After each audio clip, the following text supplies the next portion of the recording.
একটা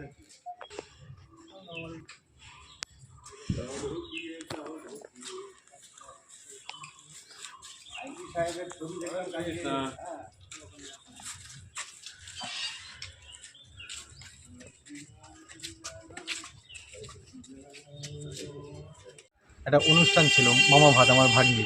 তো বাড়িতে বেশ কিছু লোকজন এসেছিল দুপুরে, তারপরে তারা চলে গেছে।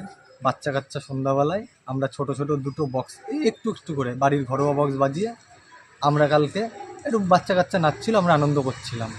তো সেই মুহূর্তে কয়েকজন ফরেনার এসেছে আমার বাড়িতে, এসে আমাদের ইংলিশে বলছে, don't sound 8 PM sleeping time, এটা এখন বন্ধ করো, আমাদের অসুবিধা হচ্ছে।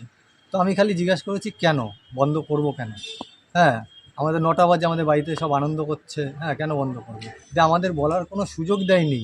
আমাদের বক্সের তারগুলো সব খুলে দিল, খুলে দিয়ে আমি বললাম খুলছো কেন, খুলছো কেন? দিয়ে আমার গায়ে হাত দিয়েছে। আমি বলছি হাত দেওয়া না, ডোন্ট টাচ। বলার মধ্যে একটা লম্বা করে ছেলে, প্রায় 6.5 থেকে 7 ফুট লম্বা, এরকম আমাকে মাথা দিয়ে জোর একটা মারলো। আমি পড়ে গিয়ে মাথা ফাথা ঘুরে উঠলো, অন্ধকার দেখলাম চোখে মুখে। উঠে দেখি এখানে ভেজা, হাত দিয়ে দেখছি নাক দিয়ে মুখ দিয়ে গল গল করে রক্ত পড়ছে। আর কাকে মেরেছে? আর তারপরে ওই ছেলেটাই হাতে পাঞ্চ ছিল, হাতে পাঞ্চ দিয়ে আমার জামাইকে মেরেছে, জামাই থুতনিতে মেরেছে, থুতনি কেটে গেছে।